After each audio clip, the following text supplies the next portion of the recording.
Hi నమస్తే, welcome back to AB housing nature channel. ఈరోజు మనం సింపుల్గా పాస్తా ఎలా చేసుకోవాలో చూద్దాం. దీనికోసం ముందుగా పాస్తా బాయిల్ చేసుకుందాం.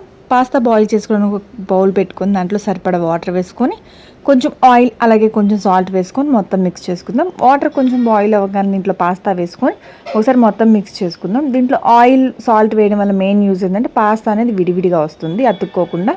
ఈ పాస్తా బాయిల్ అయ్యే లోపు మనం దీనికోసం పేస్ట్ రెడీ చేసి పెట్టుకుందాం. దీనికోసం నేను ఒక ఆనియన్, పచ్చిమిర్చి, టమాటా తీసుకున్నాను. సన్నగా కట్ చేసుకొని మిక్సీ జార్లో తీసుకొని 4 వెల్లుల్లి రెబ్బలు వేసుకొని మొత్తాన్ని ఫైన్ పేస్ట్ లాగా పేస్ట్ చేసుకుందాం. చూసాక ఎంత మెత్తగా పేస్ట్ చేసుకున్నాం. పక్కన పెట్టుకొని పాస్తా బాయిల్ అయింది చూద్దాం. పాస్తా బాయిల్ అయిపోయింది. దీన్ని పక్కన పెట్టుకొని పాస్తా రెడీ చేసుకోవడానికి ఒక కడాయి పెట్టుకొని సరిపడా ఆయిల్ వేసుకుందాం.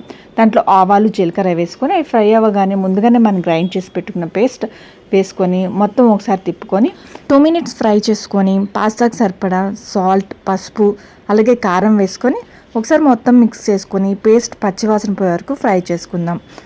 ఇది ఫ్రై అయ్యే లోపు మనం ముందుగానే బాయిల్ చేసి పెట్టుకున్న పాస్తాను వాటర్ని వంచేసి దాంట్లో కొంచెం కూల్ వాటర్ వేసి మొత్తం వంచేసి పక్కన పెట్టుకుందాం.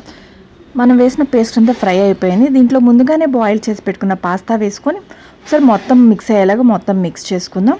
కొంతమందికి పాస్తాలో అన్ని సాసులు వేసుకొని అలా తినటం అనేది ఇష్టం ఉండదు. అదే ఇలా చేసుకుంటే చాలా సింపుల్గా ఈజీగా చేసేసుకోవచ్చు. పాస్తా అనేది అడుగంటకుండా మిక్స్ చేసుకుంటూ ఉండాలి లో ఫ్లేమ్లో పెట్టుకొని. ఒక 5 మినిట్స్ ఇలానే పాస్తాని మొత్తం ఫ్రై చేసుకుందాం. పాస్తా రెడీ అయిపోయింది. దీంట్లో కొంచెం కొత్తిమీర వేసుకొని స్టవ్ ఆఫ్ చేసేసుకుందాం. చూసారుగా పాస్తా ఎంత సింపుల్గా చేసుకోవచ్చు. మీకు కనుక ఈ రెసిపీ నచ్చినట్లయితే మా ఛానల్ లైక్ చేయండి, షేర్ చేయండి. మరెన్నో వీడియోస్ కోసం మా ఛానల్ని సబ్స్క్రైబ్ చేయండి. Thank you for watching.